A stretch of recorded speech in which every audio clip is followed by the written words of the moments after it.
The Washington Commanders have finally found their new head coach, Dan Quinn. What is going on, everybody? It's your boy Abdullah, and I'm here with my two other content creators on this channel, Noah and Nazi. It's breaking news, had to go live.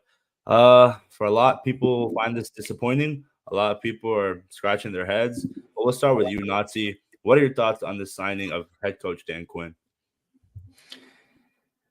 I am not going to talk myself into Dan Quinn like this fan base talked themselves into Carson Wentz and Ryan Fitzpatrick and all these mid hirings, firings. Um, I I don't think it's a terrible hire. I don't think it's a good hire. Um, I think that's a good point that Tim brings up that we are getting him out of Dallas, so that does weaken our arch rival. But I'm not going to act like I'm super excited about this move. Dan Quinn, while he did have two really good defenses in Seattle as defensive coordinator, for the Falcons, he finished off 43-42 over 6 seasons. His defense, while at the beginning of his tenure was actually very solid, at the end of his tenure fell off. And also his defense had really good players like Keanu Neal, like Davis for their linebacker position, like Grady Jarrett on the defensive line. We have Deron Payne and Jonathan Allen, but who knows for how long, especially with Jonathan Allen, trade block sort of rumors being ever persistent. But yeah, I think it's definitely a mid hire. I agree with Naeem. I'm not going to get excited over Dan Quinn, guys. I'm sorry. I'm just not. I'm not. No. I think I'm the only Commanders fan that's excited for the hire. I think that, I know defenses. I knew Chase Young was going to get exposed, and I got laughed at for it, and now everyone agrees with me. Hindsight's 2020. The same thing you talk about the Falcons' tenure. You got to remember, before Dan Quinn came in 2015, they were the worst team in the league. They went 4-12, and then 6-10. They started recovering after they got all their prospects. But the problem is the defense wasn't developed. You talk about a Deion Jones. You talk about a Desmond Trufant. You talk about a Grady Jarrett. Grady Jarrett is an undersized defensive tackle that was a 5th-round pick. Desmond Trufant made a Pro Bowl, his only Pro Bowl, the first year Dan Quinn got there. Vic Beasley, one of the laziest players in the world, makes Chase Young look like a hustler, made a Pro Bowl with Dan Quinn. And look what happened to him. As soon as Dan Quinn left, his career was ruined. And that's the same thing you say with a lot of other players. Deion Jones even was a 2nd-round pick, developed a Pro Bowl linebacker with Dan Quinn. He was on the Panthers now, and he's not even old, and he's completely washed. He was able to get the most out of players, even in his tenure in Dallas and Seattle. How many late-round picks? Richard Sherman, even Earl Thomas. You got to think about these two. Oh, yeah, shout out to Desmond Trufant. Bro, we do not have a Desmond Trufant on this roster right now. But hey, that's the thing. He's been able to develop corners. Deron Bland was a 5th-round pick. Trevon Diggs, yes, he's a 2nd-round pick, but he was not supposed to be a man-on-man guy. He's supposed to be a zone corner, and they helped develop him. Even the smaller moves, revitalizing the career of Leighton Vander Esch. Again, this is all 2020 because less than 2 years ago, Leighton Vander Esch was out of his way in the league. And yes, he got injured, but he became now a great linebacker again. So that's the thing. He's an excellent developer of young talent. He brings the most out of players. And especially, I don't care that much about the late-round picks that he developed in Seattle, in Atlanta, and Dallas. It's more about the top-ranked players because everyone expects top-round picks to pan out, but we have had way too many top picks that haven't developed. But he's been able to develop even players with character issues like Vic Beasley, like Deion Jones. And the same thing, we talk about Forbes. That's a guy that needs a lot more confidence and someone that has a resume to bring that up. I know people are talking about, what about Mike McDonald? What about Ben Johnson? Exactly. Deion Jones became great. Oh, Deion Jones became great because of Dan Quinn's defense. He's older, but that's the thing. The media shows guys like McDonald and Ben Johnson as these revolutionary guys. It's only because they're young. It's easy to market young talent. Dan Quinn is a 50-year-old accomplished veteran coach. But if you look at his defenses over time, from his time in Seattle to his time in Atlanta to his time in Dallas, there are different defense every time. He shows he can innovate. The reason Ron Rivera was a bad hire is he never really innovated. He was a guy that had an elite defense in Carolina, did not change it when he came to the Commanders.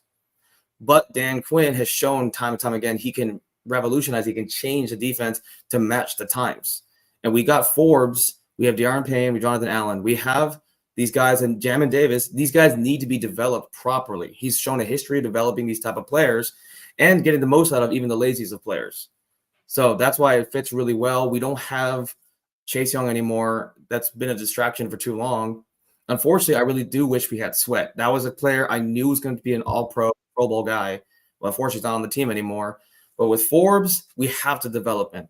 He's one of the top picks last year from the corner position, and he's shown that he can do that with multiple different players. It's one of those things, too, with Desmond Trufant. I remember when the Falcons drafted him, people thought he was overdrafted, just like Forbes. There were other cornerbacks on the board. He wasn't the most athletic. But if we could play him in that right position, which we show with Trufant, Forbes can turn into a Pro Bowl talent. So in terms of all the other options, I think it was the best choice. Another thing people got to forget, we're a lottery team. We have a history of being trash. You think Mike McDonald's going to come to the Commanders and want to turn things around? No, because they're going to be first-time head coaches. They don't want to ruin their career by going to a high-risk team. Dan Quinn is a accomplished coach. He's willing to take the risk because he's towards the end of his coaching career. So I'm very accomplished at 43 and 42 over 6 seasons. Absolutely. The Falcons were a lottery team that had to pick Julio Jones as a top 10 pick, and then they made the Super Bowl, the first of Falcons history. I mean, we don't have a Julio. We don't have any of these players. Deion Jones. We don't have Grady Jarrett. We don't have a Desmond Trufant. We don't have Julio Jones. We don't have we have players that are better than Grady Jarrett. We have Jonathan Allen, De'Aaron Payne. We have two defensive tackles. They're about the same level, in my opinion. Also, going off what Noah said, the last guy that was here also went to the Super Bowl and brought that team back to where they were when they were so bad at one point. But obviously, I don't want to say Dan Quinn is Ron Rivera because they're two different sides of the ball game. What I will say, though, is when it comes to his press conference, I don't want to hear him say the things that Ron Rivera would say. Oh, it takes 4 to 5 years to build a contender. Oh, it takes time. Oh, I want him to full on go in on this roster and just figure out and evaluate every single position. So obviously, I wasn't a big fan of it. I'm still not a big fan of it, considering the fact that Johnson, McDonald, Rabel, all those other good names out there were out there. But at the end of the day, we got to give Dan Quinn a year or two and see how what he does with his team. Because considering the fact that we hired him from an NFC East rival, I mean, just put all those things together. And there was also Anthony Weaver and some other names out there, and they took a risk. They're taking a risk on a guy that has the experience, and hopefully it pans out. You guys say experience. I say retread. That's the word that I use. I disagree with that. Every step of the way, he's had success. And again, if you do how 43 and 42. Okay, if you point out the cumulative record of every coach that's been fired ever, of course they're gonna have that bad second half. No, that's why they got in the first place. Not necessarily in the first place. If you look look at Mike Vrabel, Mike Bill Vrabel. Yeah, exactly. Their career record was damaged toward the end of the tenure. And forget about Mike Vrabel's an overrated coach. I'll tell you that much. He's an overrated coach from the Patriots coaching tree. We've seen it time and time again. And everyone's Ryan like, Tannehill. What about Ryan Tannehill? What about this? What about that? He made two massive, crucial decisions that I think made him a bad coach. He did not revolutionize offense to help Derrick Henry. He's like, let's give this 28-year-old 250 carries a season and see if he's gonna. That's our offense. That's all our offense. And on top of that, with the whole Malik Willis situation, benching Malik Willis instantly when he made one mistake from the center spot. Though, bro. The point is with Mike Vrabel, he took the Tennessee Titans to the AFC Championship game with Ryan Tannehill as their starting quarterback. Yes, Derrick Henry was their entire offense, but I think that only goes to show that Mike Vrabel was able to take what little talent he had, in terms of the offense. I mean, defense, they had some talented players, but they weren't all studs or anything like that, like what Dan Quinn had in Seattle. And in my opinion, even what Dan Quinn had in Atlanta. But he still took them to the AFC Championship game, and he's not old. He's a former player. I don't know, man. That's the media. That's the media telling you he's a good coach. If you look at his career record, it's a losing record. It's even worse than Dan Quinn's. I'm telling you, he's an overrated coach. And on top of that, with the whole transition of quarterbacks, He's known for his history is not being able to really nurture a young quarterback. Instead of trying to have a more balanced approach, it's just Will Levis throws 4 touchdowns one game. He's the starter rest of the season, and they're abysmal.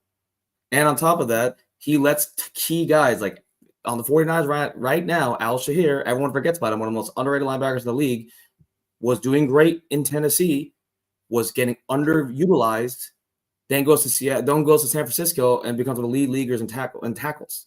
And the Jeffrey Simmons, Pro Bowl D tackle, switches up the defense, 3-4, now plays defensive end. There's no reason for that to happen.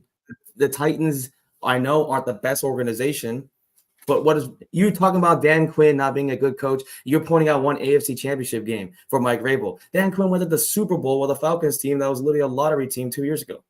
Within 3 seasons, but the Falcons also had Matt Ryan. They had Devontae Freeman. They had Julio Jones. They had a very good offensive line. They had good defensive players. The Titans were 54-45 with Mike Vrabel, which admittedly is not like a terrific record, but it is better than what Dan Quinn did in Atlanta. And again, Mike Vrabel had Ryan Tannehill at quarterback in an era where the quarterback we've seen matters 1,000%. Quarterback is what is the driving force for a lot of these great teams right now, and he had Ryan Tannehill as his starting quarterback. I'm sorry, like comparing Ryan Tannehill to a Matt Ryan, Matty Ice. I don't see the comparison. Matt Ryan, a MVP winner. I don't see the comparison. Yeah, also, great defense, great offense. But that's the thing. But we're not telling Dan Quinn to revolutionize an offense. That's why we don't need Vrabel. He's not a defensive specialist, not an offensive specialist. He's like a Dan Campbell, good locker room guy, former Pats, former player, raise the morale. There are situations where that's required. But there's a reason Vrabel doesn't have a job in this league anymore. Because they're teams that needed head coaches. They either need an offensive specialist or they need a defensive specialist. They don't need a guy that's going to raise the morale of the locker room. Simple put, we're a rebuilding team. We need guys that can develop. Vrabel has not had a record of developing any player. They've already been pretty accomplished. And you can say, if anything, you can say Tannehill had a career turnaround with Vrabel, but he was already 27, 28 years old by the time he got to Tennessee. There's no players that he's had developed. And the one he did, Al Shahir, is gone. He went to San Francisco and became better. Dan Quinn makes players better, and players leave and become worse. That's the key to me, is what happens to players after they leave a system? And they're terrible. Every Dan Quinn player that got developed was terrible after they left. That's, to me, a winning formula, if anything. It's the same thing with a lot of players in the Shanahan system. It's like, that's why we need to hire a good offense coordinator. Eric Bieniemy comes back, because all the players that leave these systems, they become worse. Vrabel has no record of that. And on top of that, I mean, at the end of the day, he's not a coach. He's not a coach in this league for the coaching cycle. He's not going to be a head coach. Same with Bill Belichick, for a reason. There's a big reason. That's one of those things. Yes, the organizations make the mistakes, but they also a lot of times remove from the media bias. Having experience, being around people in the NFL front office, they don't have the media bias in front of their face. That's the same thing we see. And then they look at numbers, look at performance. That's why I said Chase Young was trash. And look what happened. At the time, the media is like, this is a great trade. The Commanders are terrible. But look what happened. He's in the best defensive team in the league, and he's still not a good player. The same thing with Vrabel. He's a media darling, but it's a questionable head coach. Dan Quinn is the opposite. He's hated by the media, but he has a Super Bowl appearance. He has a Super Bowl ring with Seattle. There's results, and there's players that I pointed out that are results. If you want to talk about that too, Seattle, you also had Cam Chancellor. You had Bobby Wagner. Hold up. That's hindsight's 2020. Cam Chancellor was a late round pick, and he was one of those hybrid guys. He's like Jeremy Chin. Nobody knew what to do with him. From Virginia Tech too. Yeah, correct me if I'm wrong though. No, Cam Chancellor was good both during Dan Quinn and after Dan Quinn. Thanks to the development. Once you become a good player, it's hard to. Like your point earlier though was that players that leave or that are no longer with Dan Quinn afterwards turn into. No. My only point was that players that leave, because the thing is, Dan Quinn has assistants. Who do you think followed suit after Quinn was one of his defensive back assistants? The defensive backs coach became the defense coordinator. That's literally the same system. And another thing too is we can go to Dallas. You want to talk about Grady Jarrett? What about Osa? I forgot. I'm apologize if I butchered his last name.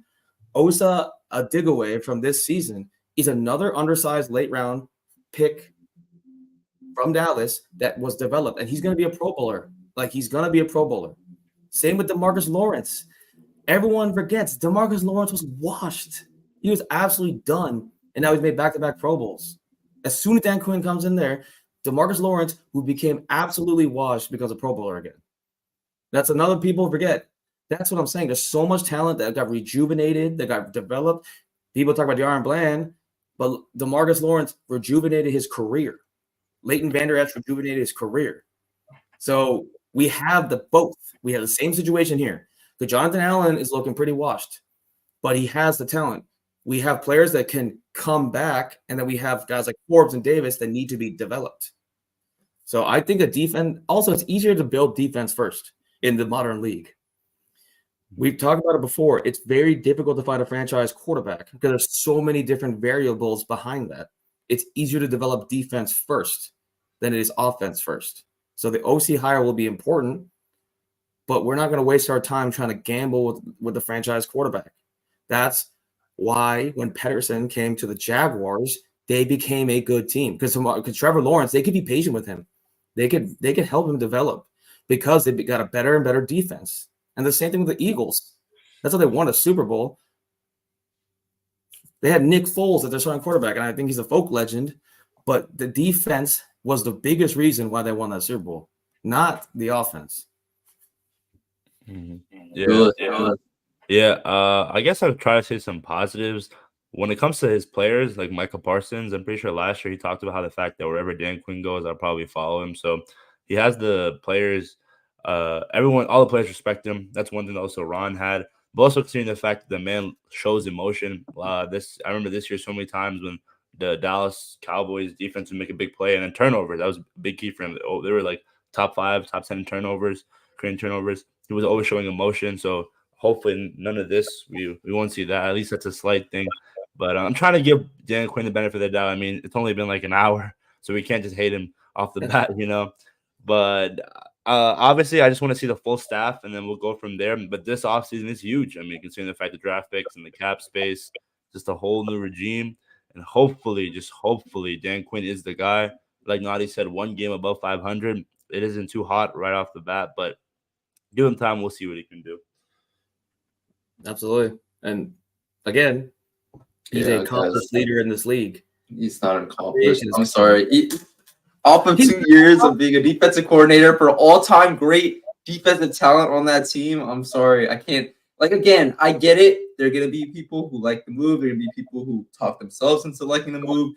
Me, I can't do it until I see actual production out there on the field. And I'm talking offense and defense because now he's the head coach. He's not the defensive coordinator. He's the head coach.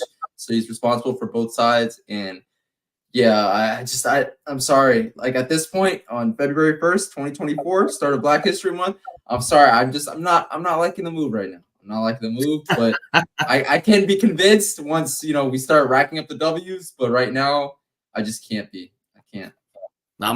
We'll see what happens. I like it. We've got two polar opposites, not rigged like ESPN. This is our honest opinion. It's not fake. I'm a big Dan Quinn believer. And we got a big Dan Quinn doubter, so we'll see what happens. I'm a big Adam Peters guy. Whenever Adam Peters believes, I believe. What? Yeah, it's one of those things too. We are trash.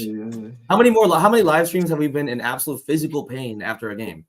I mean, what could possibly happen? The bar is so low that no, guys. How many times have we said that on this live stream and they just gone lower? They gone lower. The bar can always get lower. That was with Dan. No, not just with Dan. Even this first year, we were like, it can't get worse. We're not going to have a worse record than what we had the last year of Jay Gruden's tenure. We're not going to have. We're actually going to be able to win 8-9 games. The bar gets lower. Don't ever. That's the one thing. The one takeaway for me, from me. Okay. Don't ever with this franchise say the bar cannot get lower, because it can definitely get lower. That is my takeaway from the Washington Commanders in 2024. Yeah. Well, I mean, at least the Ravens didn't tire Super Bowl rings. That's one thing we could say. We still run the DMV, even though history. I don't know. I Yeah, was cheering for the Ravens though. I'm not gonna lie. I was cheering for Lamar, bro. Lamar, man, he deserves a Super Bowl. I'm still pissed. I'm still pissed. Yeah. I do feel like they still have time. I think with Lamar, Zay Flowers, his future number one, is a rookie. I don't know what happens with Mark Andrews, Isaiah Likely situation from here as well. I think that's we want to talk about Ravens football. Isaiah Likely is looking like a rare talent at the tight end position.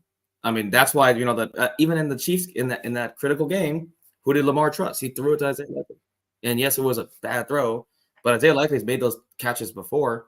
So I'm kind of curious to see what happens with the Ravens situation because, yes, Andrews is a top 3 tight end in football. We got Isaiah Likely. He's one of the best top 3 prospects in football. You got Laporte, Kincaid. To me, I like Likely over Kincaid too because Likely is also a great blocker. Unlike Kincaid, who's like just a borderline receiver. Laporta, obviously the best tight end prospect in football. He's going to be, if he doesn't get hurt, will be a generational talent. But I called it in fantasy. Yeah, shout out to Nati. Laporta, we saw him in the offseason. I thought he was the best tight end. He's going to be generational. And I think Isaiah Likely could be right there too. So for the Ravens side, I don't know what happens. Meanwhile, the Commanders have no talent in the tight end position. Logan Thomas, we got to let him walk. So I think this Dan Quinn hire is another thing too. Even if I don't like the guy, it's very safe. Because right now we need to focus on so many things as an organization. It's just a guy that could be a bridge coach at minimum. At maximum, really revolutionizes their defensive players, but OC is going to be important. And also, how are we going to recruit players to play in DC? We have all the free agent, we have all these free agents coming up. We have the cap space. But the problem is, how else would we attract people to our franchise? And he commands respect. Dan Quinn's the answer? Yeah, he commands a lot of respect from the defensive players. Offensive side, we'll see who's the higher. To me, I thought the only other coach that I would have liked to see was the Panthers DC become our head coach. But the problem is I think they avoided that. They don't want the Panthers pipeline anymore. But he would have been a great defensive-oriented guy too, who's younger, but he's also unproven. So, yeah. Yeah, I don't know. I'm not excited about this move. I don't think it really moves the needle for me. Again, I can be convinced once we start racking up the W's, but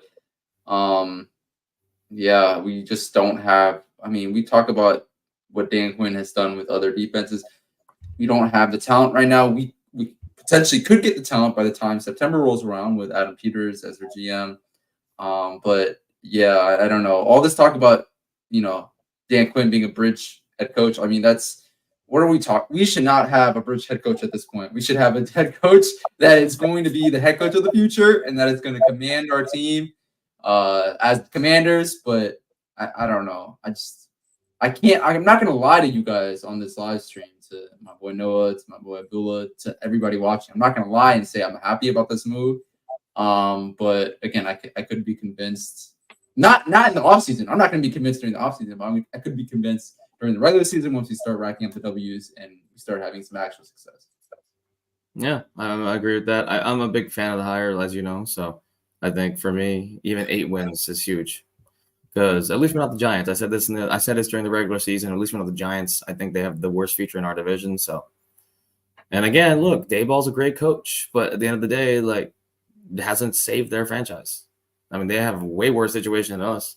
Saquon's definitely gone. Daniel Jones is the worst contract in the past 10 years.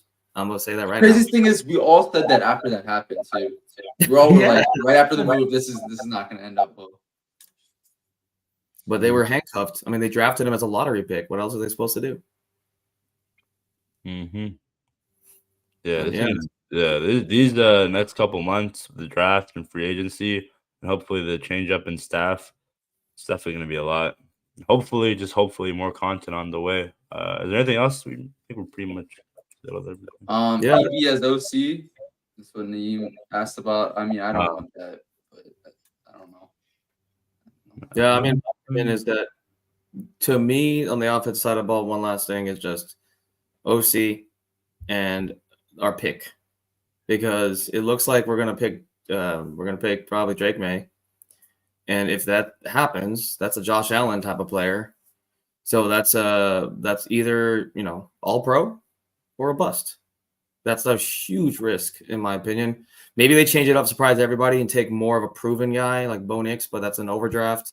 So, I'm very curious to see what happens because we got the head coach out of the way. Now it's OC and quarterback. I love Sam Howell, but I don't see them trying to pass up on a top 2 pick. Yeah, I just really hope whoever they draft, bro, they can develop them and be patient because, again, we can't look back and say this was a sunk pick. The second overall pick, that's huge, bro. It really is. That would be 3 straight, too.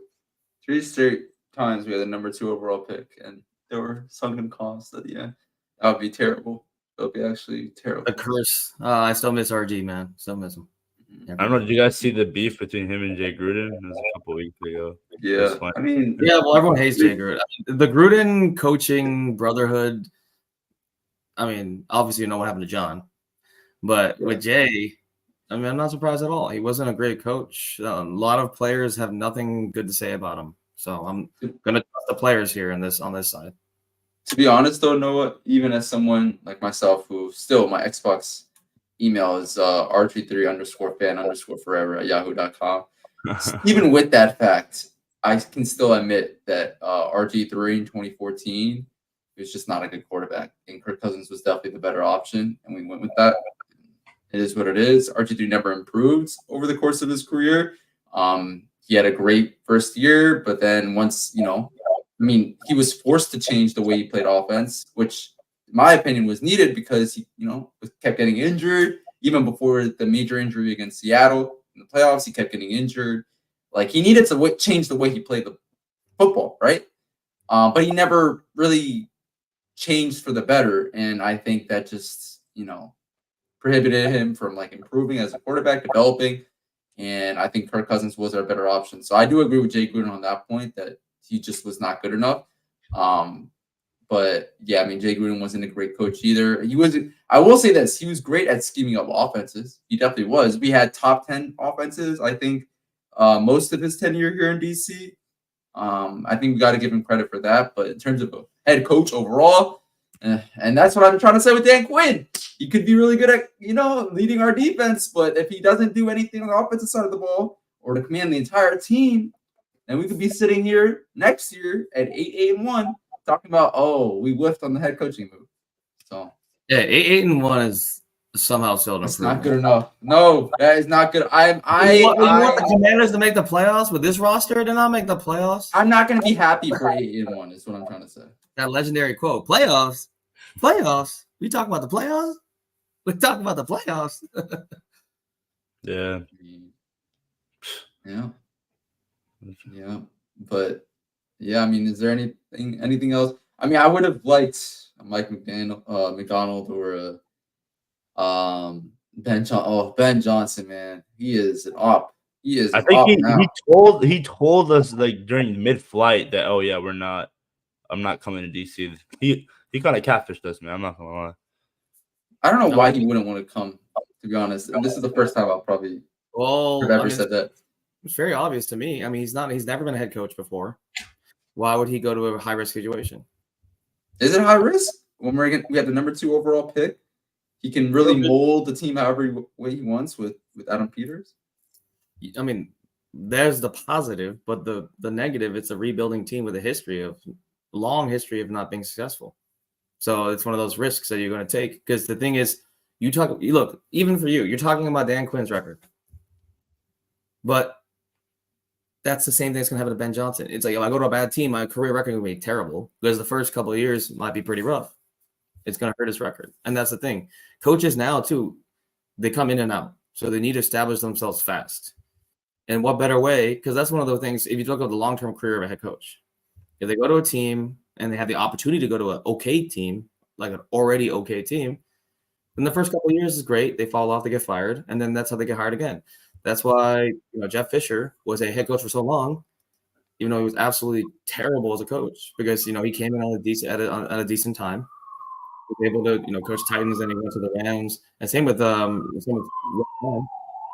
Jets are terrible, when he got there. They were okay.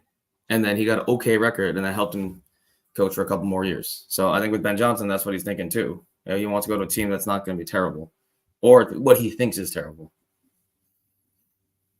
Yeah, I think the worry that I have, and Abdul, I know we talked about this on a previous live stream, but the worry that I have with going in with a defensive-minded head coach, and then you're going to have a young quarterback, is that whoever we bring in as offensive coordinator, if he does just good enough, he could potentially be up for as a candidate for other head coaching positions, and we'll probably have to go through a cycle of offensive coordinators, and that's, I think, a little frustrating when it comes to a young quarterback, and something that worries me a little bit. Although the Texans, right now, they have Bobby Slowick. I think next year he's probably going to be top of the list for many teams in terms of head coaching positions. But do you really want that for your young quarterback? I don't think so. So I don't know. It's kind of frustrating. Like the ideal is to have what the Kansas City Chiefs have, right? With Andy Reid, offensive-minded head coach, who could stick with your superstar quarterback, right, for years.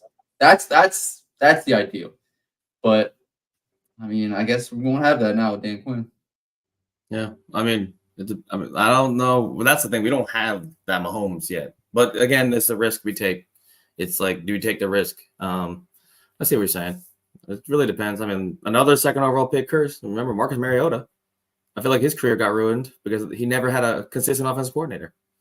He had four seasons, 4 offensive coordinators, and his career's over. I mean, he's a backup in Philly, but he's never gonna get another chance, in my opinion. So we don't even have to look at like the Andy Reid. We can go look at Kyle Shanahan and Brock Purdy. We can look at Sean McVay and Matt Stafford. We can look at I think for me personally, I would have liked an offensive. At the beginning, I was thinking Mike McDaniel was probably my favorite, just because look how he did against the Ben Johnson Detroit Lions offense, right? Like he shut them down. But then I started thinking, again, if I'm having a young quarterback, I definitely want an offensive-minded head coach, because you want that offensive-minded head coach to be with that quarterback for years to come, develop that rapport, and have success for years to come. But yeah, I don't know. It sucks. And in my opinion, we didn't even get the best defensive guy on the market, but it is what it is. It is what it is. Yeah. I feel like I'm a big believer, but until the regular season turns around, we'll see what happens. So yeah. Speaking of regular season, last Saturday, the greatest basketball player of all time had an amazing stat line. I didn't really talk about that. Should have though. Oh my goodness, guys! Like I'm sorry. As much as you can call me LeBron, like number one, D Rider or whatever, like we're never gonna see something like this ever again. And I'm just gonna keep pushing out the LeBron propaganda until he retires. The funny thing is, I feel like I've been a fan of LeBron longer than you've been alive, bro. And I still have him. I feel it. I know it's not true, but I mean, you were born in the 90s, right? So I think that you were born in the 90s, right? So. Here we go. No. Nati a fake 90s. He's a fake. No, I wasn't a 90s boy. I was a That's what I'm saying. But he's a real 90s baby right here. 97, real 90s baby. Yeah. No, I mean LeBron's my favorite player, favorite sports athlete ever. Been a fan since I was 6 years old and was watching games. You know how we watch highlights now, right? Highlights and Twitter clips and stuff. I was watching actual full-length games, bro. LeBron James in 2006. But yeah, I think he's two right now for me all the time. If he wins another championship, he goes to one. I've been saying that since 2020. Naughty, he's 200 points away from 40K. Okay, I got you. How many championships does he have? 4. Like, you know how much it's. Listen, bro. Every single time I see a Lakers, okay, it gets me pissed. All you have left are championships, and without Pippen, it's not just championships. This dude cannot leave the first round. He cannot leave the first round. It's not just championships. There's a reason The Last Dance came out as LeBron's rising. They needed propaganda. They needed to save his legacy, bro. They needed to save his legacy. Listen, LeBron for me is the best all-around player ever. He is my favorite player ever. He is my GOAT because he's the best player I've ever seen. If we're talking about objective GOAT, I think he needs to win one more championship. And you guys think I'm crazy. I feel like I'm in the majority still right now. But it is what it is. I'll take It is that. what it is. I don't know. You guys don't remember that ESPN poll after he won his 4th championship? Who was the GOAT? And 66% of people said it was Michael Jordan. Yeah, you guys don't remember that? And LeBron had like 30% of the vote. Ago. That was 4 years You said ago. that was 2 years ago, 2 or 3 years ago. And You people- think that much has changed? Huh? Absolutely. He has. You think that much, bro? LeBron's Literally, got the only thing that's changed is all-time scoring record. LeBron's got Pippen on his side now. He got Isaiah Thomas. He has Bill Walton. He even has Shaq. I'm trusting NBA legend. There are more NBA legends, old heads, Oh my god. that support LeBron over. Meanwhile, Allen Iverson, our Virginia boy, Georgetown Hoya Saxa, rides with Michael Jordan. I'm sorry, guys. LeBron needs to win one more ring. I agree with Tone. And I'm saying this as, again, I know everybody loves LeBron now. I remember the days when everybody was on, rest in peace, like Kobe's side, right? And riding with Kobe over LeBron. Like, I had to fight an internal family struggle, okay, for years. Because a lot of people were for Kobe. I was the only one for LeBron. I get it. I'm a LeBron supporter. I'm a LeBron fanatic, I would say. I ride with him, okay? But when it comes to the GOAT debate, like, I need to see another championship. I'm giving you an objective. I don't need to take. see another I'm not giving championship. you. He's Okay. faced more Hall of Famers. You guys are in the minority. He's faced more Hall of Famers, more All-Stars, more All-NBA players in the finals. He has had less All-Star teams. How many all-defensive teams? Congratulations in That the matters. Defense is Plummer 50%, era. not 40%. See, and this is the greater debate too, because everyone's talking about how defense is worse. The scoring is better. You want to talk about real games? You have guys. I agree, Naeem. I watched a every single literal game. hand. Yeah, there's a literal hand in his face, and every player in the league can make that shot now. In Jordan's era, they can't do that. Exactly. And don't tell me about hand checking. Don't tell me about that zone defense. They don't do hand checking anymore. Exactly. That's what I'm saying. Hand checking is such an overrated aspect of defense. Everyone's like, that makes it harder. No, I don't think it's overrated when players are scoring 70 freaking points every single day. It felt like for a good 2 weeks. The players are getting in better. January. They're not plumbers anymore, Nati. Nah, bro. They're more. I don't skilled. think it's just, bro. I don't think it's just that the players are getting better. I think it's defenses are getting worse. I think it's the NBA. No, You talk about propaganda. They're pushing the offensive propaganda. Yes, bro. Yes, I'm sorry. I'm tired. I'm tired of this no defense NBA right now. And I think Adam Silver, University of Chicago Law School guy, I got you, but I'm sorry. You need to change how defense is played right now in the NBA because it is embarrassing. They can bring back Joel Embiid scoring 70. They can bring back hand checking. Luka scoring 73. Nah, bro. I'm sorry. I just don't like how defense is playing right now. There is no defense. Sorry. I said how defense is played. There is no defense because everyone's just that good. No, it's not just that everybody's that good, bro. It's that defense is being literally stripped out of the game. No hand checking. Okay, everything right now is going towards offense. What rule right now is going towards the defense, like favoring the defense? Less and less foul calls. That's one that people review. You can challenge. The defense was better back then because they had the hand checking rule. They had less favorable rules for the offense. I'm not saying the players were better. Thank you. Defensively last year. He played against plumbers, brother. He playing against plumbers. No, bro. If you get the worst player in today's NBA and put him in Jordan's time, oh my God, bro. Dude, think about it. Andre Drummond in the early parts of his career is averaging like 20 almost. And now he's a traffic cone that can still get 20 rebounds, but his game is irrelevant. He's an all-star a couple years ago. He's kind of the same player. That's a perfect example because he hasn't evolved his game at all. Was an all-star in the early part of his career in the end of the dead ball era. You know, Jordan's favorite era, the ISO ball, triangle, no ball movement, Carmelo ball hog era. And then you got the ball movement era. Bro. I'm sorry. I think of basketball right now as the same way I think of football. Like you have rules that are taking defense out of the game. You're favoring the offense because you want more points because that generates more views and that generates more revenue, which generates more traction for your league.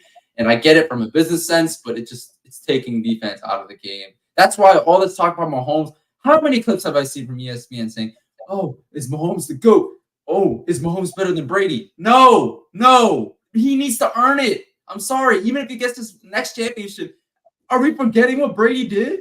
Are we forgetting what Brady did? This man's, you guys are not you guys, you two. But I'm talking about the general media, general fan base is making me have to support Brady right now. Listen, this man's Brady, 20 years with one franchise, New England. Okay, his first year going to the Tampa Bay Buccaneers. First year, COVID-19 shortened offseason. Okay, he literally could not get practice reps in. He had to figure out how to get practices in outside the facility when he was in his first year with the Bucs, right? He not only led them to a favorable record in the regular season, not only led them to a playoff win, not only led them to 2 playoff wins, he led them to the Super Bowl. Not only the Super Bowl, he led them to a Super Bowl win in his first season after 20 years with New England. At that point, if he's not the GOAT in your eyes, you're just a hater. Again, I'm a Peyton Manning fan. He's my favorite football player ever. Okay, and I can admit that Brady was the GOAT. And for us to just say, oh, if Patrick Mahomes gets another ring, he's at 3 rings, he's at 3 Super Bowl MVPs, he's obviously the GOAT. No, that's not how things work. Or we're not. I know he won't be the GOAT. I will say though, if Mahomes wins, most talented, I agree. Yeah, but I will say this: if Mahomes wins this year, it's a LeBron 2018-esque run. I mean, this is crazy. His number one receiver is Rashee Rice. That's his number one receiver. But I will say though, it's a very eerily similar. He is Travis Kelce though. He's still an old Travis Kelce though. So it's very eerie. See, that's the comparison is crazy with him and Brady right now. Because again, you have a Andy Reid Belichick, which is a very legendary coach. You have that elite defense. This is the best Chiefs defense they've ever had. And you have a Gronk type with Kelce. And then you have your kind of random number one receiver, which is, Deion. It was Deion Branch at first, and then it was Edelman, and then Welker, and then now you got for him, he's got Rashee Rice. I think the reason the media is pushing it is because there's a lot of similarities. I don't think Mahomes will be the GOAT if he wins. I do think that his ring this year equals 2 rings, for sure, because this is a very interesting era in football we're in. Because NBA, you talk about NBA being offensively oriented. I don't think people realize this is the best defenses NFL. This is the best defensive era for the NFL in the past 15 years. We've never had we've never had better statistically better defenses in the past 15 years. And then it makes sense. I mean, the defensive side of the ball is crazy loaded. This is the best it's been since the run heavy era. The leading league. What is that face? Don't make me whip out stats, bro. Don't make me whip out stats. Come on, stats. Don't whip out the stats out. Look at the top 5 rushers in the league. There's only one at above 1,500. The passing yards are hyperinflated, yes, but your average yards per game has gone down. It's the lowest it's been in the past 5 years. You have the most talent on the defensive side of the ball in a long time. You got look at them. You use Myles Garrett, Max Crosby, TJ Watt, Micah Parsons. That's top 4. That's better than the 2010s era. Well, you had JJ Watt, I guess Aaron Donald, and there's no generational edge rusher beyond that, in my opinion. There was none, but now there's 4 in our era alone. I guess you could say Khalil Mack, but even Khalil Mack, he's still kicking it. You have legitimately 7 franchise edge rushers in the league now, and you have 4 generational edge rushers. I mean, that's pass coverage. We're just talking about one aspect of a defense, rushing the passer. But what about number of pass yards given up? What about all these stats? I mean, you have Jared Goff. I mean, Jared Goff he's a very good quarterback, but I mean, you got these guys putting up insane stats, and I think that does speak to the level of defense right now as well. This is the most talent we've had, so the defense has to answer, and also it's more complicated. This is the most complicated defense we've ever seen. Defenses have to be incredibly complicated now in order to stop offenses. Back in the dead ball, you could literally line up in a 5-2, have a nose tackle, 2 D tackles, and win games. If you try to do that now in a modern league, you're going to give up 100 points. Right? Look at the Broncos. They gave up 70 points in a game. I mean, the offense is the best. This is the most talent the offense has had. I think defenses have answered. I think this is the most talent the defense has ever seen as a result. I think this is the best argument against Mahomes being anywhere near the GOAT right now is because and this ties back to what you just said.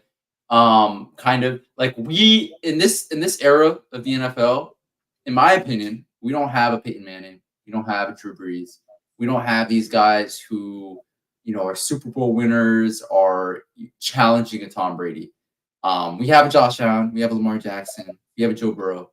But in my opinion, none of them are on the level of Peyton Manning or a Drew Brees at this point in their careers. Okay, and Mahomes. Yes, he's won 2 championships. Yes, he probably, in my opinion, is going to win a 3rd one, right? But like, he doesn't. We got to talk about level of competition as well when we're talking about these GOAT debates between Tom Brady and Patrick Mahomes. But Yeah, I mean, I don't think Mahomes is going to become a GOAT if he wins. I do think he's going to call himself top 5 all time. But I agree. Also, bro, if he wins with this team this year, it's going to be really, really hard for Josh Allen, Lamar Jackson. I mean, I know Joe Burrow did it, but like if Mahomes is still breathing on this planet Earth, it's going to be hard for those guys to win a ring. Yeah. Don't get me started on Josh Allen. He's fraudulent. I think everyone calls Lamar fraudulent, but why not Josh Allen? Why is he not under the same fire? That's why it's the biggest number one comparison between the two. Nobody calls Josh Allen a running back. Nobody calls him a turnover machine. Nobody calls him a playoff choker. It's always, oh my God, like I feel so bad. Like, oh look, Stephon Diggs failed him. Tyler Bass failed him. You don't lead the league in turnovers and win Super Bowls. That's all I'm gonna say. Did Josh Allen make the AFC Championship game? No, they lost the divisional against the Chiefs. Yeah. Okay. It wasn't. Yeah, even, so he hasn't even. Yeah. He hasn't even made a divisional championship. Everyone's crapping on Lamar. Josh Allen's never held to the same accountability. I'm just all I'm saying. All I'm saying. And he's had better offenses. Yeah. Bro, imagine if Lamar has Stephon Diggs. He's never had a Pro Bowl receiver in his entire career. Think about that. 0 Pro Bowl receivers. And yes. I'm gonna push back. On what you said earlier about Zay Flowers being a future number. In my opinion, he is not gonna be a number 1 on the Ravens if they want to win a Super Bowl. Like I think they need to actually go out and get whether it be through the draft or through free agency or trade, they need to get a bona fide number 1 to pair with Zay Flowers if they want to actually win the Super Bowl. Hey, AJ Brown, bro, that'd be kind of crazy. AJ Brown, no. Terry McLaurin, if he wants out. But I still don't know why DeAndre Hopkins didn't go to the Ravens. That was one of the strange moves I've ever seen in my life. Because they were going to give him the same amount of guaranteed money. There's 0 reason not to go to Tennessee. Goes to Tennessee and still somehow puts up decent numbers. That's what I'm saying. Imagine with him with Lamar. You probably doubted Lamar too, bro. And the worst part, he visited the Ravens. I don't understand why he picked the Titans. I don't know. But that's what I'm saying. We talk about media narratives. I'm not going to be manipulated by media narratives. I'm not going to let people tell me Josh Allen is elite. Because if you're going to... He's still top 5 quarterback, bro. Who's ahead of us? But I think for me, the problem, I mean, we can talk about coaching. We can go back to the topic. But to me, there are more tiers than the media tells us. There's all-star Pro Bowl, the equivalent NBA, NFL. There are stars. There are superstars, and then there are generational. So that's the problem. I'm not even going to put Lamar there yet. I'm not going to put Lamar or Josh Allen at the generational tier. There's only one. I think Mahomes is generational. Yeah. I think for now, Lamar and Josh Allen are both on that superstar star level. But until they win a ring, they can't. I mean, they're not just franchise generational. They're franchise, they're not generational. Generational has been thrown around way too much. There are currently, I think, only 2 or 3 players in the entire NFL that can consider themselves generational, and 2 of them are on the Chiefs. I think Kelsey and Mahomes are both generational in their position. It's just crazy. Everyone's throwing these names out there, bro. There can only be one generational player in the league at a time, and that's the same thing with the NBA. I think there's Jokic is generational, Giannis is generational of the new era. I don't even think Luka's generational. Because Luka is James Harden. We want to talk about narratives too. He's the exact same player as James Harden. Jalen Brunson and Porzingis are proof that Luka is a black hole on offense, like Harden was. Like Harden said, "Oh, I'm the system." Luka's the system. Look at Kyrie. Kyrie is looking like a traffic cone out there because he's again relegated to being a corner shooter.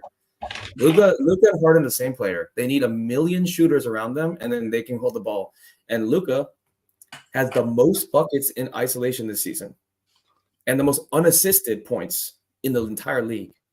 You know who else did that? Was James Harden. So I'm a big data nerd. I'm talking about the media. Oh, Naeem, absolutely. Luka is James Harden, and if you consider James Harden generational, then Luka's generational. If you don't consider James Harden generational, then Luka's not generational. And that's why people are saying that Harden needs a ring. Harden is the number one player in the entire league that needs a ring. Because if he gets a ring, Clippers. People keep talking about the Clippers. We'll see. I mean, you know me. All this Clipper talk. I mean, the Clippers going to win a championship. They're going to beat. I'm with you guys on that. But, like, they look good right now. So, we'll see. Yeah. I mean, I'm really cheering for him right now because I know the Wizards ain't doing anything. So, Hornets ain't doing anything. I mean, I saw LaMelo and the boys laughing when the coach got ejected and they were losing by 20. I mean, it's just the boys out there. There's an AAU team out there. So, bro, there's some players, bro, that irks me so much, bro, because they're just some players who just are in it for the money, bro. You can clearly see it. They're in it for the money. They made it to the top, right, the NBA level, and they don't really care. They just don't really care about the game. That's why I appreciate, like, for as much as we all agree, Kevin Durant's a snake. We can appreciate the fact that, like, he. Like, even at 34, 35 years old, he still does it for the love of the game. Like, he still wants to play. He goes to, like, freaking, like, blacktop, like, tournaments and stuff and still plays as if he's, a 17-year-old trying to fight for his way into the league. So, I don't know. You just appreciate guys like Russell Westbrook, appreciate him. You appreciate LeBron, obviously. You appreciate, all these players that just give it to all really love the game. No, I don't. One of the most overrated players ever. All the top 10 top? You sure he's top 10 all time? You sure? You sure? What has he done since 2022? Yes, team against the Lakers the other night, 43. Oh, okay. What has he done? What has he done in terms of galvanizing his entire team since 2022? Since Andrew Wiggins has fell off the map, since Klay Thompson has, been a shell of himself. What has he done? What has he done? Exactly. 2022 was 2 All I'm years. saying is, okay, I used to be the biggest Curry hater, but the burden this man has on that franchise is insane. I'm gonna defend Curry here. The burden? For the first time in his entire career, the last 2 years, he's had to carry his team? Wow. I'm so impressed. He's impressed. He's 35 years old. That goes against his top 10 resume. Pedro with some crazy comment in the chat, bro. That's crazy. Pedro, get out of here, bro. Get out of here, Pedro. That is the dumbest thing Pedro has ever said in our chat before. I can tell you to make that. That is literally the dumbest thing. That is actually crazy. I think he's doing this to piss us off right now. Yeah, he's probably actually insane. But Nazi, come on, bro. Like, come on. He's not top 10. Sorry. Bro, I've watched more. I'm sorry, guys. I have to say it, okay? You guys have probably watched more games in terms of other players than me, or definitely have watched more games. In terms of LeBron and Steph, I can put my resume up against anybody in terms of the number of games I've watched. Steph Curry is not a top 10 player all the time, okay? This is the first time, the last 3 years, the first time he's actually had to carry his team, okay, from age 32 to age 35, okay? He's had one championship, although, when he put up 16 points in that one finals game, they still ended up winning because Andrew Wiggins had a very good game because Klay Thompson showed up. Like, imagine LeBron James scoring 16 points for the Cleveland Cavaliers or the Los Angeles Lakers in a finals game and finding out what the results will be. It'll be a blowout. A blowout. Yeah, I'm with Nazi. I'm Nazi. I'm with you a little bit. I think it depends on how you rank your top 10. Do you appreciate greatness or do you appreciate just the basketball player himself? Because go ahead. Because Curry objectively, he's not the best point guard of all time. Magic Johnson as a player is better, but in terms of greatness, I think Curry is greater than Magic Johnson. But Magic Johnson is the better player. Curry can't. Why is Curry better? Why is Curry greater? If we're talking, okay, usually we have those debates with football, right? Greatest player versus best player. Like, greatest usually means like resume, right? How can you tell me that Curry's resume is better than Magic Johnson's? Magic Johnson has won 5 championships. I'm pretty sure he has 3 MVPs. That's more than Steph Curry. Like, he's had more All-Star appearances. Steph Curry, I think I showed you, Abdullah, when when I wrote out, Pedro's making fun of it, a thesis. It wasn't a thesis. It was an argument, oral argument, that like Steph Curry's not a top 10 player because like in terms of all NBA recognitions, Steph Curry is actually really low on the list right now. I think he's like 20, 25, like all time. Like, I'm sorry. Steph Curry, like when he got to the league, his first 4 seasons, I think he averaged 17, 18 points per season. And I get it. You guys could be like, why should we count that against him? That doesn't discount, his resume. But if we're talking top 10 player ever, I'm definitely using that. I'm also definitely using the fact that until 2022, this man did not play defense. He did not play defense. Like 2022, I can admit it. I watched every single game during that finals run. He played defense. He improved his defense, which is a credit to him, is a credit to, his ability to still develop as a player at age 32, age 33. I can give you that. But I'm not going to discount the fact that the first 10 years of his career is a defensive liability. I'm sorry. Like, he was literally Luka level on defense, bro. I'm sorry. We got to admit facts. And defense is not 20% of the game. It's not 30% of the game. It's not 40% of the game. It's 50% of the game. You cannot tell me you are in the GOAT conversation or top 5, top 10 player conversation if you are not great on both sides of the ball. And Steph Curry, in my opinion, until 2022, until age 32 years old, age 33 years old, he was not in that conversation.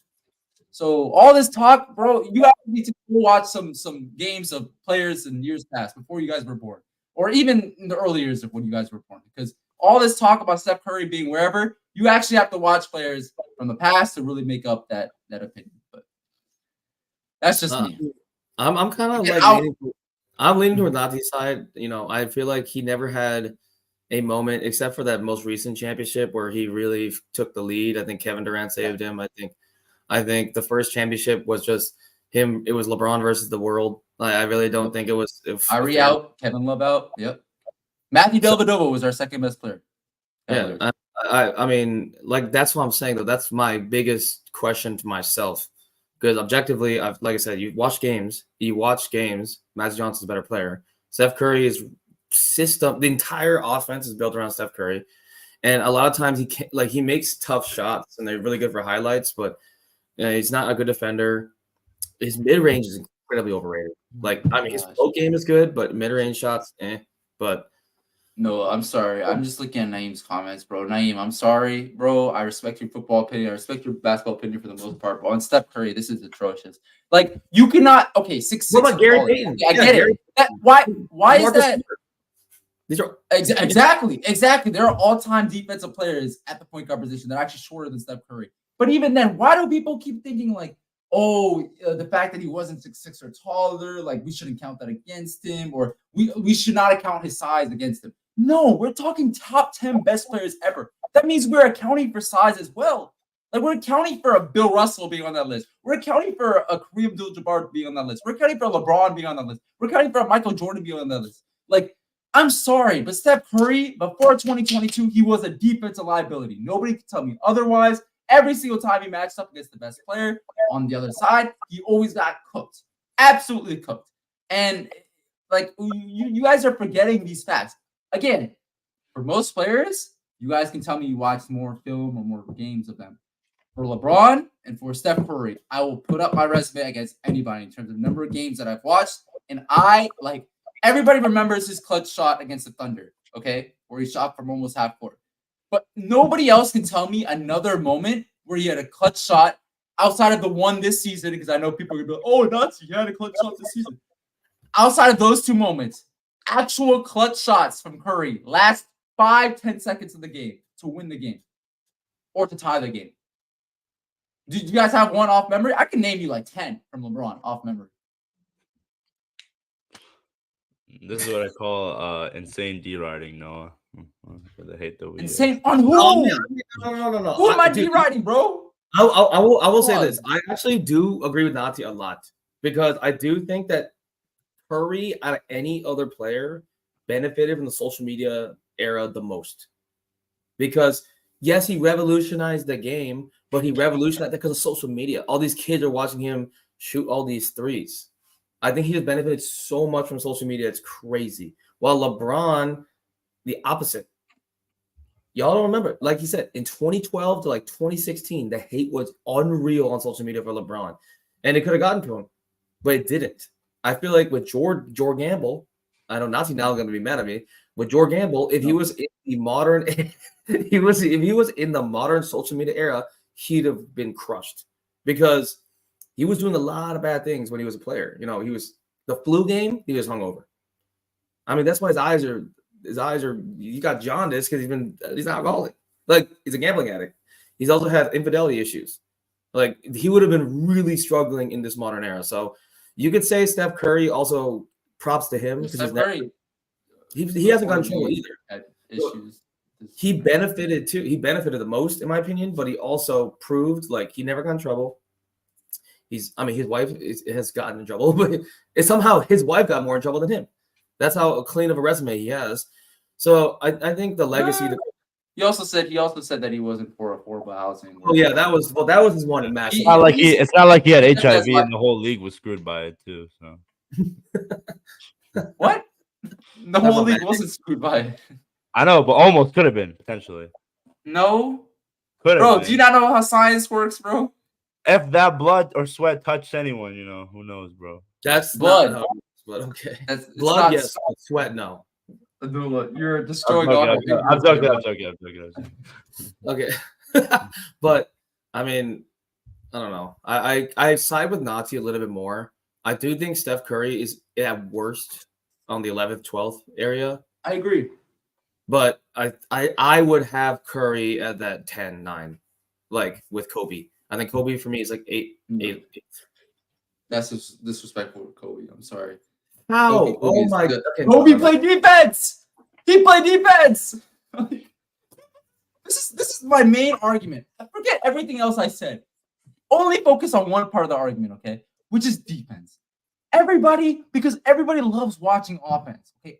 Whether it be NBA or NFL, okay? Everybody loves watching offense. That they, again, forget that defense is 50% of the game.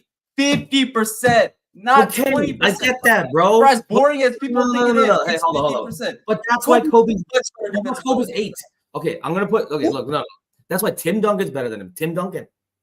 And Kobe's better than him. Yes. And Hakeem. And Kobe. Yes, better. Hakeem. Yes. Larry Bird. Yes. Michael Jordan. LeBron. Yes. Then he's gonna be 8. Shaq's above him too. No, Kobe's better than him too. Then Shaq, oh my no. Shaq is the one where I'm like, okay, I have to think about it. But I would still say Shaq. So then Shaq was in his prime was a more dominant player than Then how is it crazy for me to have Kobe at 8? If you're talking about defense, let's talk about the best defensive players. And then let's do a top 10. Let's do a top 10. LeBron, okay. Michael Jordan, LeBron, Kareem. For everyone who's still watching hold on. Sorry. Hold on. Noah's got me thinking. I thought this was only going to be so off track. We talked about it already. You want to scroll back? We talked about the Dan Quinn thing already. How much for a 10-minute stream? Let's go. I know. Let's go, Noah. Okay, so Michael Jordan, LeBron, Kareem, Magic, Bill Russell, Wilt Chamberlain. Oh, Wilt. No. Yes. Bill Russell is so overrated. No. Wilt, I'll agree with Wilt. No, Bill Russell is talking about Curry over Bill Russell, brother. Talking about plumbers. Bill Russell's the biggest. Curry over Bill Russell. Dude, he's like Andre Drummond. Bill Russell's Andre. I know is on drugs. Bill Russell. Okay, let me just give you my top 10. I agree with Noah. Michael Jordan, LeBron, Kareem, Magic, Bill, Kobe, Wilt, Tim Duncan, Shaq, and then Larry Bird. Yeah, valid. Those are my 10. I would switch out Bill Russell with Curry. I can't. Oh my gosh! On the first day of Black History Month. What? Steph Curry's also okay. I'm not gonna get into that. I'm just saying Steph Curry's also that's crazy because Steph Curry's also African American, so that doesn't make any sense. Bro, hating on light skins. Bill Russell has done way more for black people. Crazy, bro. I agree. Hating on the light skins, dude. What the heck? I mean, no. Bill Russell is Curry done for black people. Okay. Yeah, not a whole lot, but like I'm saying, like that's a whole other argument I ain't gonna get into. I'm just saying, Bill Russell, in terms of greatness, okay, that's the ridiculous. Then, if you're saying that Bill Russell's on the top 10, you appreciate the greatness over the skill. So how is Steph Curry not top 10 if you don't appreciate the greatness? Steph Curry has 4 championships, and 2 of those were because of Kevin Durant. Yeah, Kevin Bill Durant was the Russell- best player on the Spurs. And Bill Russell's the best player on the Plummer era. He won how many championships? How many defensive awards has he won? Bro, he's the only dude over 6'8". Shoot, bro, you put us in the kindergarten league. We going back to back to back to back to back to back. Are we gonna forget about how medicine technology wasn't what it was back then, and that leveled the playing field for everybody? And that's okay Just because Bill Russell. That's okay because Bill Russell didn't shoot a jump shot his entire life. Like he just. He also played defense. A 1,000% better than Curry. This is his whole bag, bro. 1-2 hook. That's and then yeah. What about the defense, bro? What about the defense? Okay, that's I'm sorry. Curry is not top 10 all time. He's, I could guard kindergartners too, bro. He's got like 7 inches on everybody. Of course, he's gonna be the best. The real debate for me. Hold up, there's no goaltending back then either. He could literally stand in front of the net. That's why they got rid of. That's why they have goaltending because Bill Russell could just stand there and just swat it. You take that away, is he truly an elite defender? No.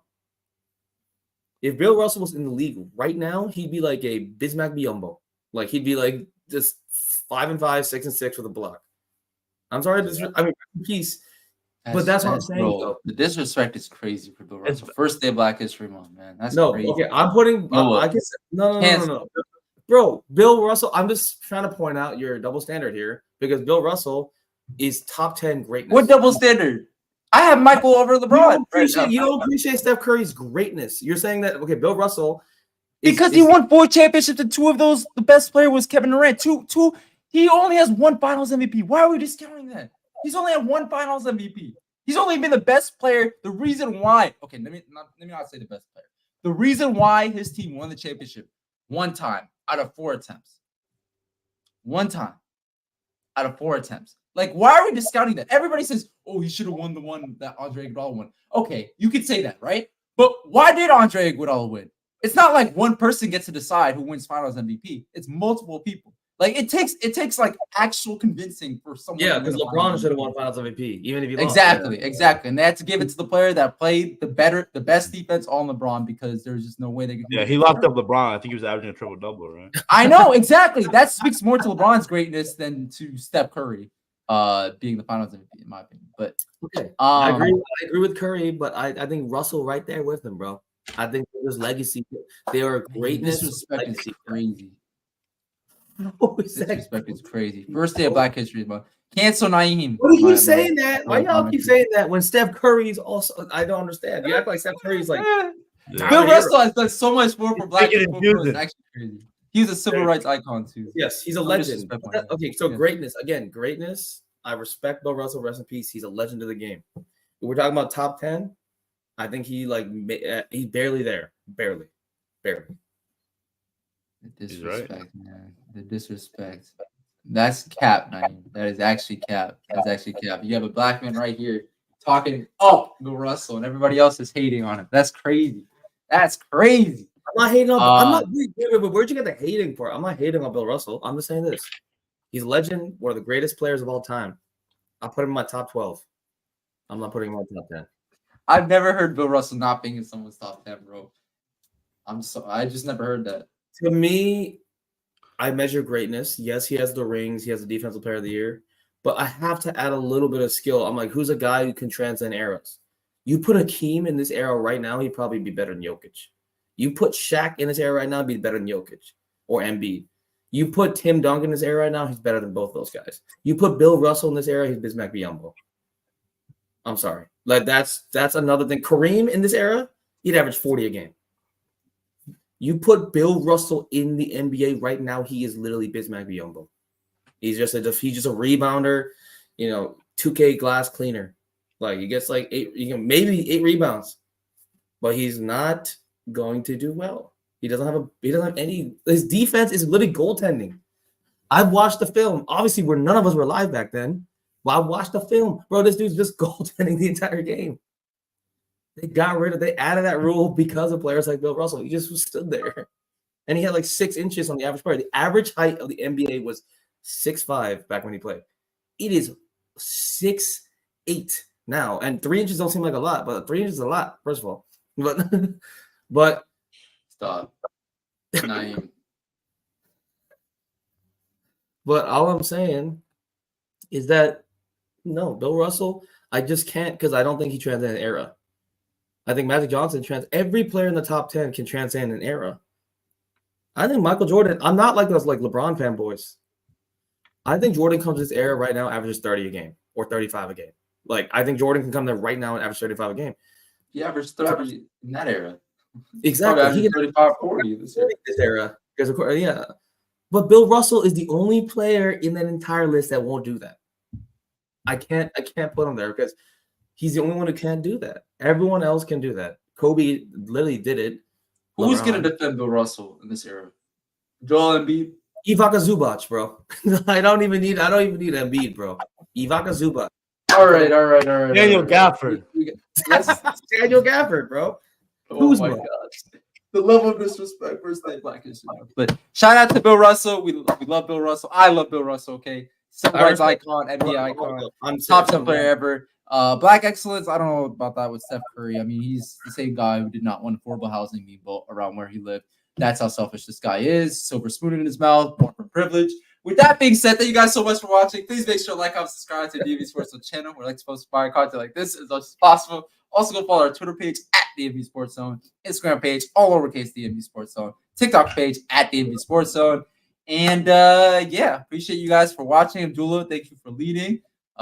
Sorry for not allowing you more space to just talk It was about like a first take episode. We were talking about so many things. Yeah, we were talking about a lot of things all over the place, but appreciate you, Noah, for joining, bro. And yeah, I hope you guys have a great rest of your day. And I, believe it or not, I came into this live stream feeling really sick, so you guys have definitely rejuvenated me, but I appreciate it. Steph Curry. No, he's not, bro. Stop it. Stop it.